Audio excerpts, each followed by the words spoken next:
All right, we'll start with the pledge. I pledge allegiance to the flag, the United States of America, and to the republic for which it stands, one nation, under God, indivisible, with liberty and justice for all. Item 3, opening remarks. Mr. Powers? Good evening, everyone. Thanks, John. I appreciate it. Progress is moving along. We've actually started to, on a trial basis, go every other week with our meetings because we do have such great progress. Obviously, there's still a couple items that are looming, which I'll talk about, and I know Alyssa O'Connor will share more. Obviously, a lot of the work that still needs to be completed is already scheduled, whether it be summer or as soon as materials come in. So there are still a few items that are outstanding, but we feel confident that we have a timeline in place of when all that work's going on, and it certainly lines up and makes sense. Obviously, and I'm sure we're all going to scratch our heads in disbelief, but we still are having issues with the lighting controls over at the new school. The vendor, they are responding to our concerns. They do come out, they seem to address an issue, and then either a new one pops up, the same issue reemerges. It could be a week, 2 weeks later. And so we continue to kind of go round and round along those lines. But as I said, Alyssa and Joe and Connor can speak a little bit more about that. And certainly John's been weighing in and offering his advice and wisdom as well. But it's frustrating. Again, I think it's certainly better than what it was, but it's not consistent. So it's not like like I said, it's not, sometimes a new issue will pop up, but it seems to be reoccurring issues that they do come out, address, and then for whatever reason, they're not holding in the system. And so that we continue to work through that. Obviously, some other areas, we're in the process now of turning over the landscaping. That is something that, we're starting to work on. They had come out over the vacation to reseed, to do a mowing. I think they were waiting for to see how some of this new seed took. Obviously, there's some new plantings that have to still be addressed and taken. So we're just in the process of working with Bacon to establish that firm transition. And those are really kind of the two big issues that we have outstanding. Like I said, as Alyssa and Joe and Connor kind of go through everything, and certainly Gene and his team, you'll see a lot of these other items that are outstanding are already scheduled, and we're either just waiting on product or just waiting on the right time to go ahead and address them. But happy to answer any questions or turn it back over.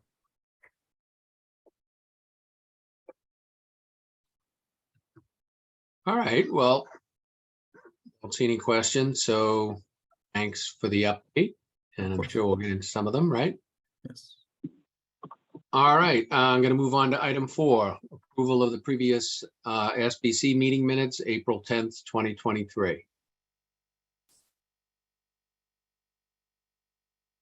Motion to approve, Mike Loach. Lil, second. All right, we'll take the roll. John, Yes. Mike, Lil, Yes. Patrick, Yes. Michael Loesch, Yes. Mark. Yes.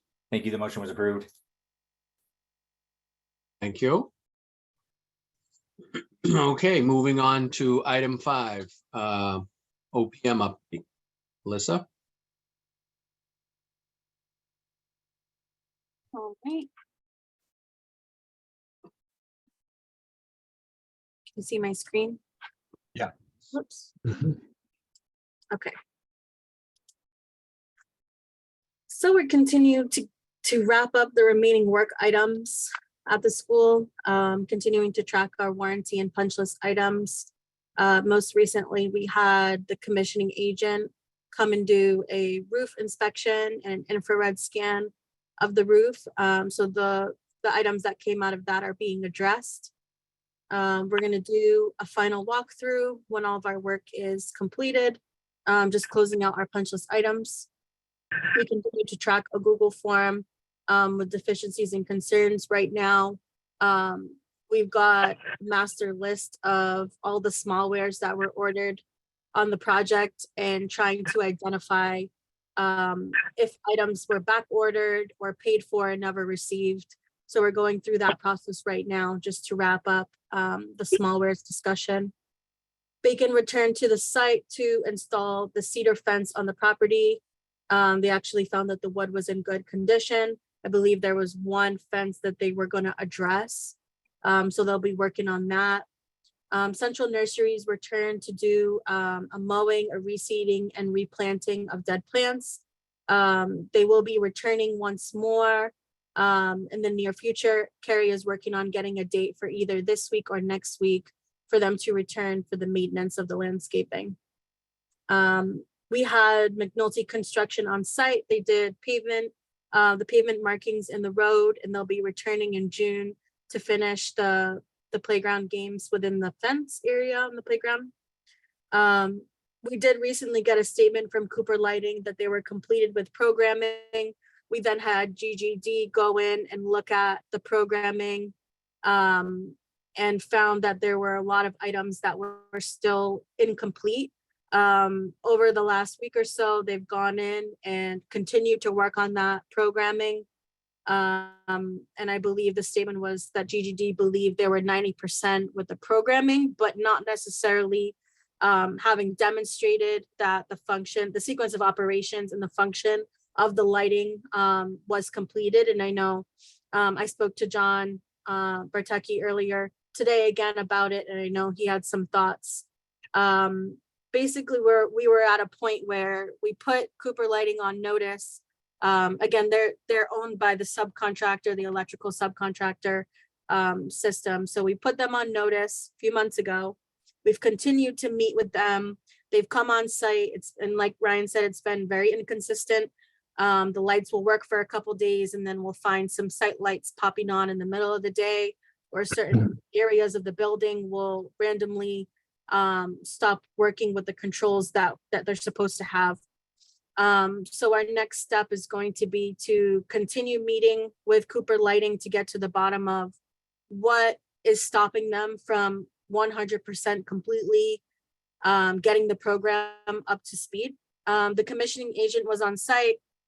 They're going to be meeting with us as well on the lighting controls because quite frankly, they're dealing with this issue with this same technician on 4 of their projects. So it's an ongoing issue with Cooper Lighting that we're continuing to address, and they do have some thoughts on how we can move forward. So the one thing that we did bring up in our last owners meeting was that between us and RDA, considering going through the bonding company. And that would mean that we would completely get rid of Cooper Lighting. We would have to rehire someone to do the lighting controls. That would wipe all of the progress we've had so far. And this would really push out the process for getting this completed. So we are near that point, but not quite ready to jump in, just because over the last week, they have made significant updates to the programming. Again, we would have to go through the demonstration and the training and making sure that the programming is actually implemented on the back end. So that's what GGD did, the engineer of record. They went in and looked at what's the work that has been done so far. So our next steps are going to be continue to meet with them, get to the bottom of why they feel they can't complete the programming thus far. What are their barriers? Is it a hardware issue? Is it a programming issue? We really just want to get to the bottom of that with the engineers on the call, with the commissioning agent on the call, and then again, your OPM and your architect. So those are our next steps for the lighting. Melissa, can I just interrupt you there and ask you about something? I don't really know how this Sure. works, but when I hear bonding, that's like a grave step to take, right? That's So- exactly. Have we accepted this system? We have not. Okay, so all avenues are still through Bacon, right? We have a contingency that we're holding on them? Yes. Okay, Yep. so- So that requisition that we held that one time 2 months ago, when we said we wouldn't pay it until the programming and the training is complete, we've still held that. yeah, so I don't know. Going to the bonding company seems to be premature, doesn't it? It does. And that was what we brought up in the meeting, that would have been our last resort option. We're not quite there yet, but they need to know that would be something on the table. And I would say, and I know John Bertecki, you're on the call too, and you might have some thoughts, but that seemed to be something that kind of kicked them a little bit this week to get into higher gear and make some progress on the programming, because last week was a different scenario versus what we're seeing this week. John, can I ask a quick question? Sure. Pat? So I was thinking the same way you were thinking. We hired Bacon as the general contractor, correct? That's correct. And is this a file subbid or is this one of their, is this It one of is a their? filed subbid. It's the electrical filed subbid who owns the contract with Cooper Lighting, or with Granite City. Who's the So if it's a file subbid, is Bacon still responsible for them or not? yes. Contractually, yes. So to John's point, why wouldn't we just put the pressure on Bacon to resolve it? Why would we get involved with doing a bond, calling the bond? We have been, and John, Even if it get to that point, why would we even do that? It should be up to Bacon to call the bond, or to go after them. Wouldn't it be up to Bacon? yes, but we would have to give them direction to want to do that. Well, wouldn't we just give them direction by not paying them? Well, we already did that, and that didn't seem to work. So just to clarify a little bit, Pat, the notice would go through Bacon to contact. So each of the bonds are provided to the general contractor. So we would notify the general contractor, but we could also, as an owner, request their bond information directly, just to make a claim directly if they choose not to go that route. That's all. Okay. All right, so we're not there yet, but I guess we'll just continue on then. Right. John, Mark, Oh, hi, Mark. thank you. I just, I mean, this is a complicated issue that we've been dealing with for a long time. So I truly, we shouldn't be at this point in May after the school is finished and built with the lighting and everything like that. I think we should take care of this in the strongest terms, because ultimately, if the public really finds out about this, it's just going to be a PR nightmare. Honestly, I mean, there are people that tell me all the time, why are the lights on? So what are you thinking when you say strongest terms? What are you thinking differently than what's been described to us? Well, we haven't paid them. Doesn't look like they're interested in it, but I mean, who's paying the bill for the electric? The owner. We are. So that's a big problem. A lot of money. What's the electric bill? Without having it in front of me, Mark, don't hold me. I want to say it's anywhere from like $13,000 to $15,000 of a bill. But again, I'd want to confirm that. But those are the numbers that stand out to me. Yeah, When John did I'm sorry, I didn't mean to interrupt. I'm sorry, we talked before of them paying that bill, and they're not. Right. This is Pat. When did we allow them to not pay the bill anymore? So that was a discussion that we had with the group at the Tuesday meetings. The problem is that money wouldn't necessarily come back to the school system or the project. The money's coming out of the school system now. We wouldn't necessarily see that money back. And Alyssa and John, correct me if I'm wrong, if I'm not explaining this correctly, it would result in, we'd have to go through litigation to possibly recoup some of those funds. Obviously, when we were looking at, where can we hit them? Can we hit them in the pocket? And the fact that we're already doing that and not really getting a response, it just felt as though that the amount of time and effort, when I say this, I don't think, John, correct me if I'm wrong, we were thinking this was a short term. This could be years to try to recoup some of that money. When I think John, when did his analysis, we were looking at anywhere from about $5,000 to $10,000 overage initially, and that certainly has gone down over time because the lights aren't on 24/7. But that was the decision in terms of, and the other problem is if we didn't pay the bill, we would run the risk of power being shut off, and we didn't want to get into that situation. I just, sorry, I know we can't not pay the bill. We got to go after these people for the money.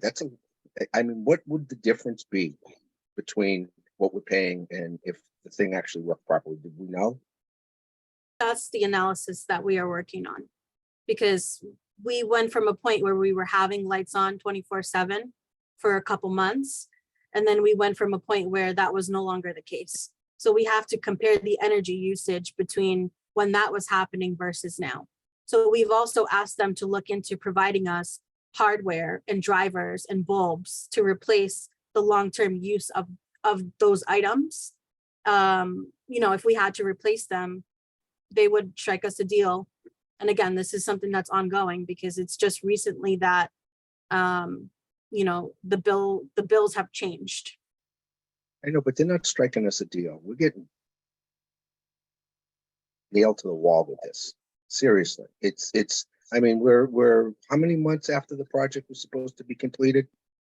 We shouldn't be talking about this. It should have been resolved. We should have done an analysis. We absolutely agree. And I think I can speak for the group that we've had countless meetings with the VP of Reflex. We've had him on here. We had him come in person multiple times. We've had the engineer and the architect and ourselves really work hard with communicating with them. And again, they've come back on site, but if they weren't answering us at all and we were hearing radio silence, then I think we would have a basis to go after them in a different way. But because they continue, they were just on site as last week. So they're working on programming, and they need to make an additional statement to us that everything is done and programmed the way that it should be.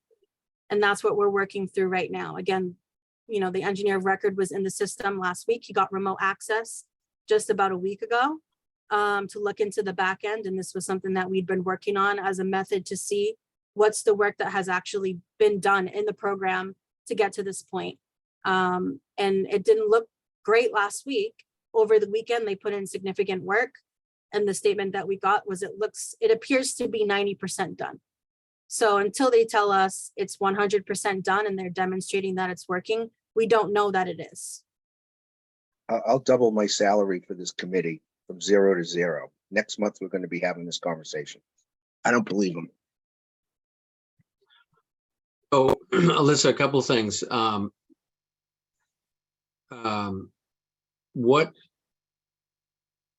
What avenue do we as building owners who've participated in the school building authority process have to give negative feedback on a particular product or vendor supporting that product? Do we have any way of giving them a negative rating so that it impacts their next job they're bidding on? So I know we've talked about this extensively in our meetings. I know for a fact for this group, we're continuing to write them out of the spec. So as far as we're concerned, they will not be bidding on projects of ours in the future. I will say that the filed sub is the one that we're going to do a DCAM evaluation for systems. And we can absolutely write that feedback in our evaluations. Since the project is not yet completed or closed out, we haven't submitted those final DCAM evaluations. But we will note that as an issue during our process. And when other owners and other projects continue to call us about getting references for certain contractors, we'll definitely share our experience with the lighting controls, with the issues we've been having. And, just the ongoing process that we've had to go through since September about this. So that's All right, That's can what we'll do. you explore, or maybe or the team knows, is there any way for the district, this committee to, formally send something to, if there's a standardized approach with the school building authority, for us to do that outside of the evaluation process? I So, think we'd like to so consider- John, I can answer a couple. So it's not the school building authority that we would send it to. It would be to DCAM, basically their evaluation and their performance on that. So we're going to exercise and everything in our power to make sure that the reflective report and evaluation is done appropriately based on their performance. I can tell you that much. And the district signs off on that paperwork, so you'll see it before we submit it. Okay.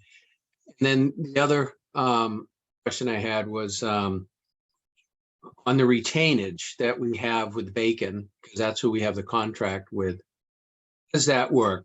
How much is it right now? What leverage do we have with that in terms of withholding it, certain things? Can you just explain that briefly, how that works? Yeah, I would have to open it up because they didn't rec us anything this month. So Yeah. I'll have to go back on last month's, but I can get that information to you on how much retainage is held back on their contract. Okay, and when can we use that as leverage to get them to execute their contract? Like, is that a long involved process? Do we have certain rules? Is it only the certain value of, the system that we're having a problem with? You research that and let us know for the next meeting. Sure. Just trying to do our homework. John and Alyssa, could I ask another quick question? Sure. So once this is resolved, let's say it's resolved in a month or so, this company, how involved do they stay in the process in the future? I mean, because we're going to have issues with it, I'm sure, right? So do we have a contract, a long-term contract with this company to help us program it? Is this something that facilities have trained in? I find it hard to believe that we're going to be able to manage this system as a district when the people that are professionals in it can't manage it. So 6 months from now, 7 months from now, 2 years from now, we need to change the program gets screwed up.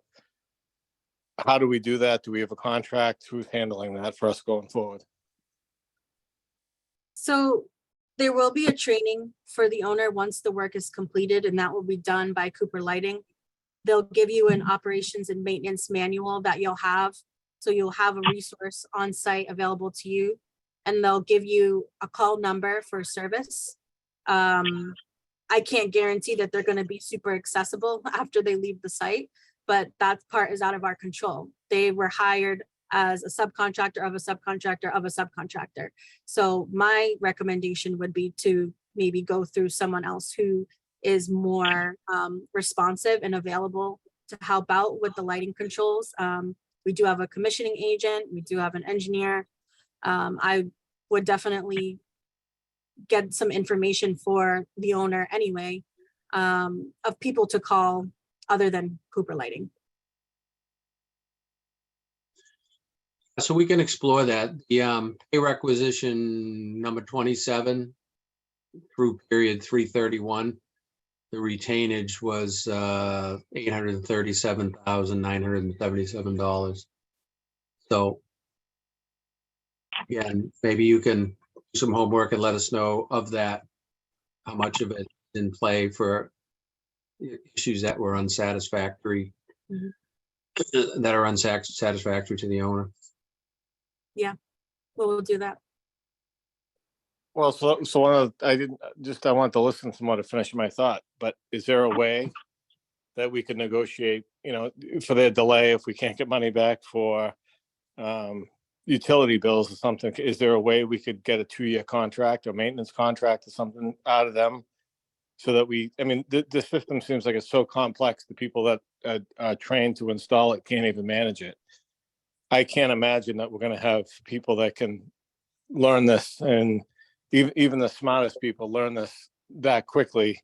And I have a feeling we're just going to hit some override switch and be doing everything manually.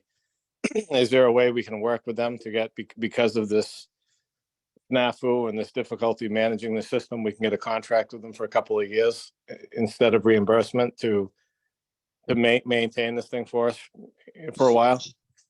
So Pat, I'd like to answer that. So, I don't know until we have the value of what we feel is owed to the district based of the commissioning, lighting controls working and operational, the way they're supposed to design intent. Once I have that figure, then I would talk about, an option. I know GGD is in direct communication with the lighting control manufacturer and installer. So I think, once I have that value, it'll give me a little more leverage of making some type of condition or even a negotiation as we're leading towards to figure that out. The tech has been coming from out of state, and that worries me a little bit. I think GGD is working, like I've spoken to Dave Pereira specifically about this, and just about, they're not the only, group in town that can actually manage and work on this system, but we don't want it touched until it's 100% operational. Right. And then we can make a decision at that point what to do. So I guess my concern is that the school opened 7 months ago, to Mark's point, right? Yeah. And we have a system so complex that the manufacturer, the sales reps, the experts, the installers can't handle the system. So 2 weeks after we accept it and there's a glitch in the system again, how do we expect the district to manage that?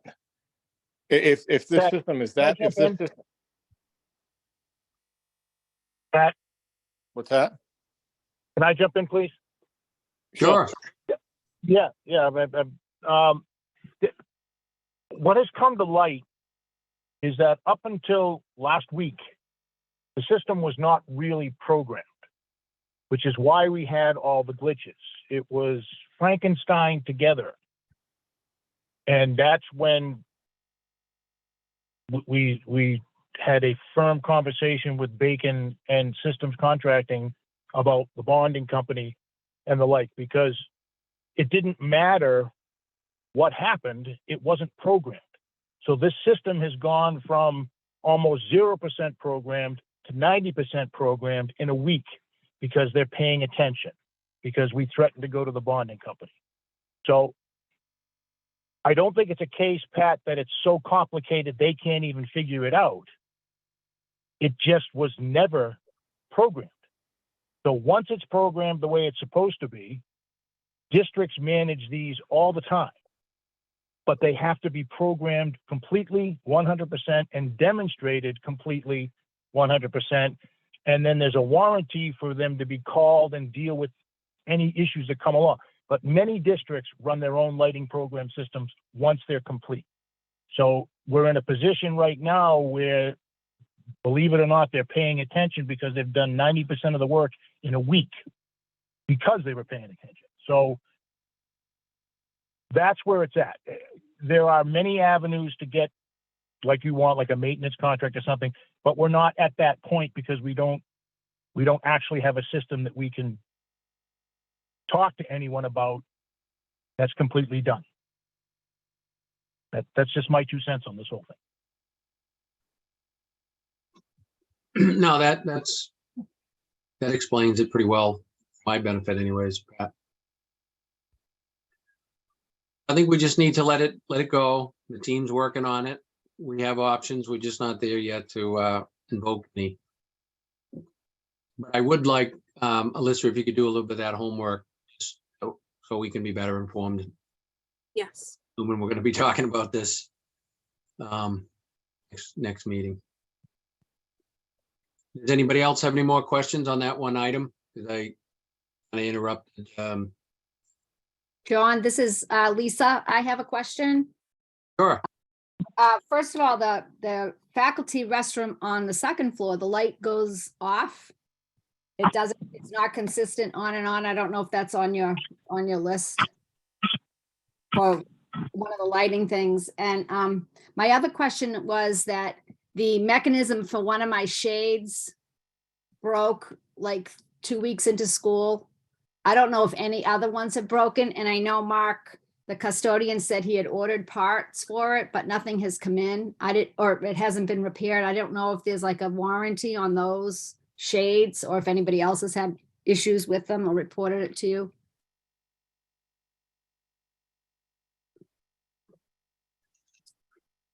Yeah, I mean, if you've reported it to Mark, then he must have it on his list. Okay, So I'll touch base with him tomorrow when I'm on site. okay, thank you. Welcome. All right, I don't know where you were, Alyssa, when we went off on that specific topic.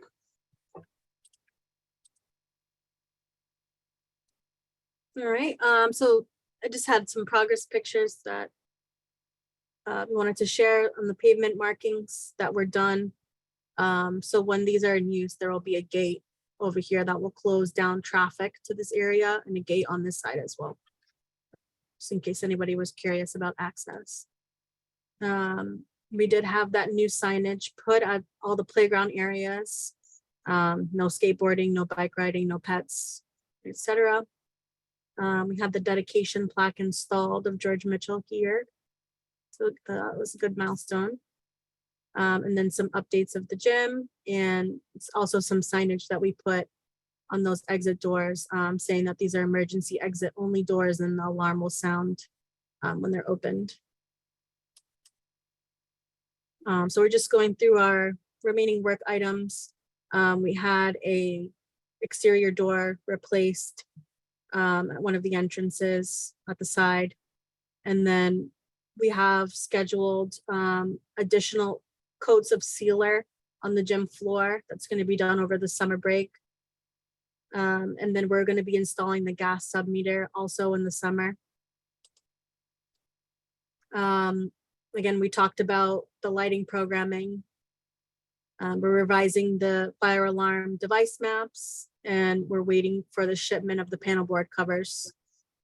So that's due in May. And then we had Union Fence provide the clickers, and then we're missing a post at the gate one, a small post. So that's going to be done.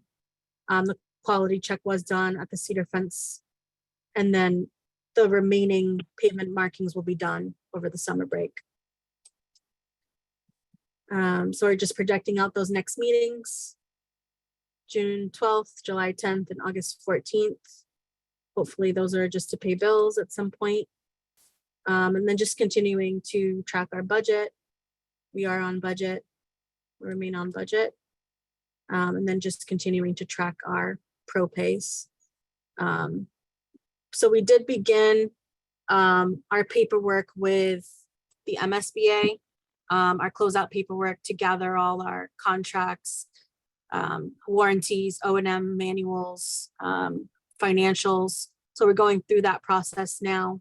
And as we mentioned before, that takes a couple months getting all that documentation together. So we're just going to continue to update you all on the closeout process with the MSBA. But we're approaching that 100% payment. So we're in good shape with the MSBA. This summer, we are planning to do our 10-month warranty walkthrough with the commissioning agent. So this is our chance to talk about the systems in the building, just ensure that the owners, getting everything as functioned, and then any tips from them, things we need to address while we're still in that warranty phase. So we'll be planning that either in June or July. That's it. Okay, Can I ask Alyssa go back to one of the statements you made, just ask a question? sure. So Alyssa, earlier you said that the contractor was still doing maintenance for the landscaping. What do they still owe us? So they did the reseeding, they did the plantings, and they did the mowing. They are going to come back and mow again. And Carrie was working on a date for either this week or next week. We've been following up as she's been following up. So hopefully she has something for us tomorrow. But they owe us mowings. Any of the plantings that didn't make it or don't take will be replanted. And at that point, once they've made a statement to us that everything has been complete and done, we'll propose it for final acceptance with the landscape architect, and they'll come and do a walkthrough inspection. And then if everything's all right, he'll sign off.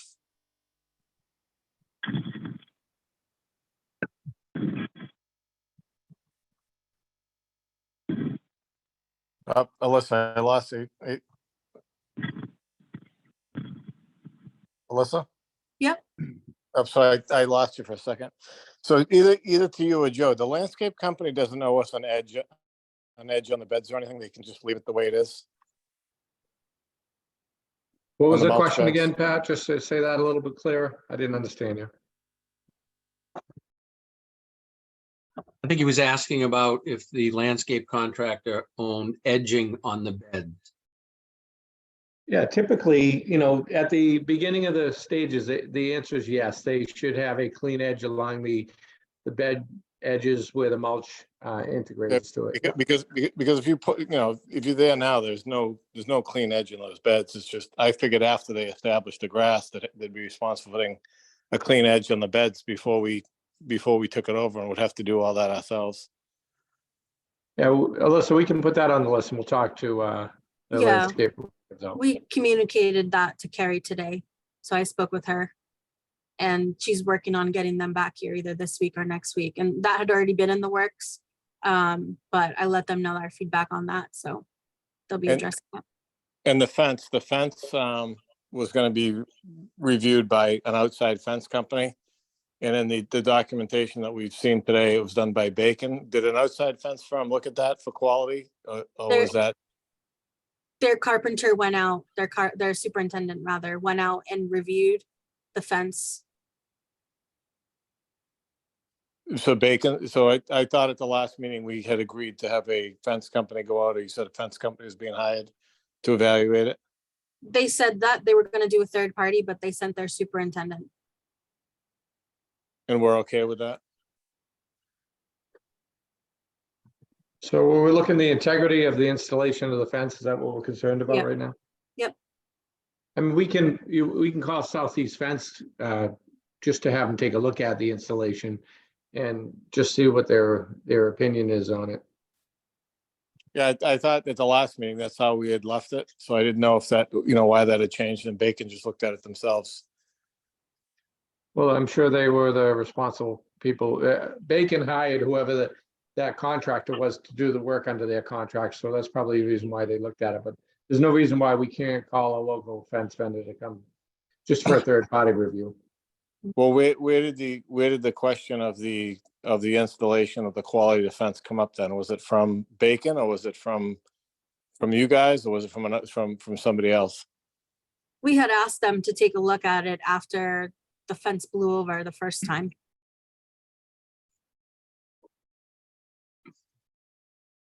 Okay. I see that's the point, right? I was of the impression there was a third party, because who puts up a fence and it completely blows over? Oh, I No, mean, maybe- it's had to be fixed a few times already. That's just my concern. That's all. Yeah, So I just- just don't want to inherit this stuff, and then all of a sudden have all types of maintenance. It's just, if the fence, if we can get a third party review done, if we can get the edge, the more work we can get done, and make sure that the quality of work is up to the standards, I think it's just going to help us long term, maintain that whole site. Yep, you're right. But Joe, if you can get somebody to take a look at it, maybe that would go a long way for the committee. Yep, I got a good relationship with Southeast Fence. I can have them come out. yeah, I think originally we had talked about our concern was not wanting Union Fence to go and review their own work, because they're just gonna come and say, it's fine. So we wanted to have an actual carpenter look at it, someone that does this type of stuff for a living, look at it, and that's when they sent their superintendent to look at it. And he had Yeah, been on site for, the 2 years we did construction, so he's the one that went and reviewed it. Yep, we'll have that done, John. All right, thank you. Anything else for the OPM report? Nope. All right, moving on to item 6, designer update.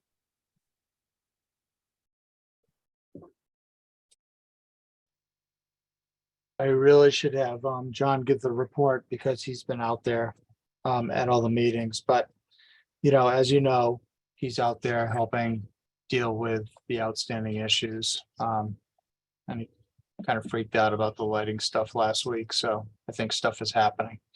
There is a change order, but it was all owner requested items, so I did not write a memo this week. And Alyssa, I don't know if you wanted to go through what those items were.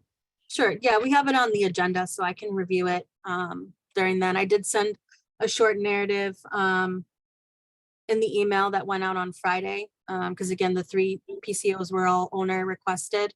2 of them were already completed from months ago, and one of them was recently requested for the overhead door motor, so we can discuss that. All right. So Jean, did you or John have anything more for the designer update? I know we've talked about the lighting already. I mean, honestly, I don't. Okay. John, I don't know if you have anything else.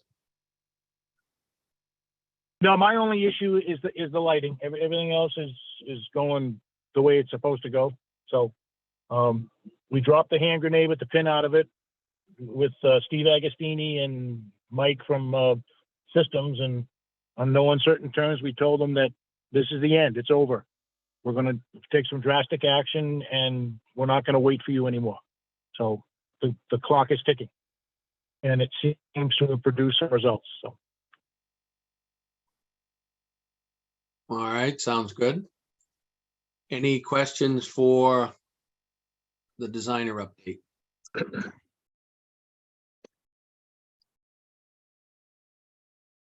All right, we'll move on to item 7, approval of Bacon change order number 22. All right, I'll just share my screen. So if this change order is approved, it will be on the next requisition that they submit. It's not going to get paid today. This is just for approval for us to move forward. So again, the first one was the overhead door motor. That's because right now, or from the design originally, that custodian door was just a chain coming down. So it's become a little bit of a safety issue because of the speed that the door comes down. So they've asked to put a motor on that door. So overhead door came out, inspected the overhead door, looked into a motor option. We did get a cost for the electrical. We thought it was far too high, and we didn't think we were in the business of doing any favors for the electrical subcontractor. So we took out the electrical part of that change order. We spoke with the director of facilities to have an electrician from the district come when overhead doors on site and come install a NEMA plug with overhead door for the motor. So this is just the material cost and labor for the motor through overhead door. The second one was in the beginning of the project when we had tack boards and medicine cabinets to be hung in the nurses area. So that was completed on T&M. And then we had a few additional signs that we requested for the sign company to print. Those were those playground signs that you saw, as well as a room sign in one of the classrooms. So those are owner requested items. So that was for the install and material for that. So the amount of this change order is $7,494.44.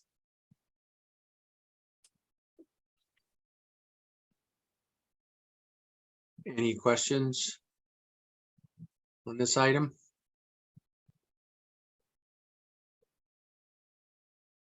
Motion to approve change order 22 in the amount of $7,494.44.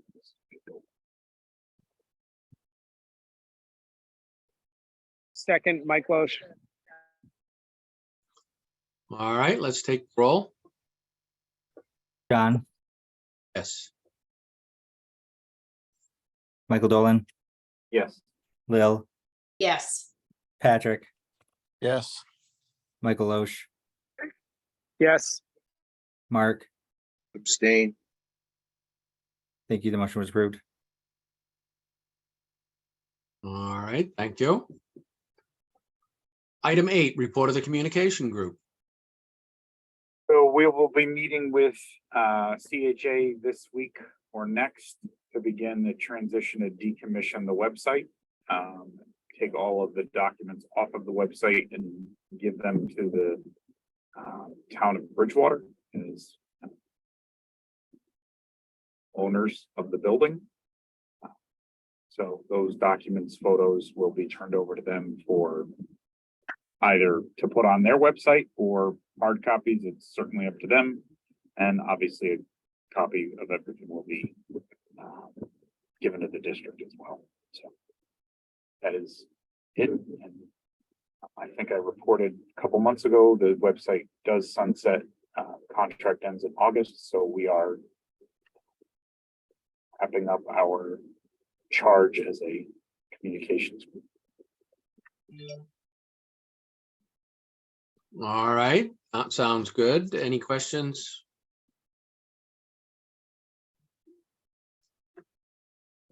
All right, item 9, next Mitchell Elementary School Building Committee meeting, June 12th. That's right, isn't it? Yeah. Yes. Any questions on that? All right, item 10, new business. Is there any new business?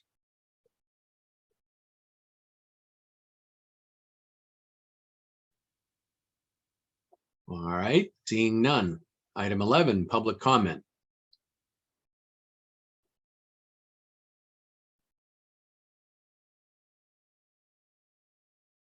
All right. Seeing none.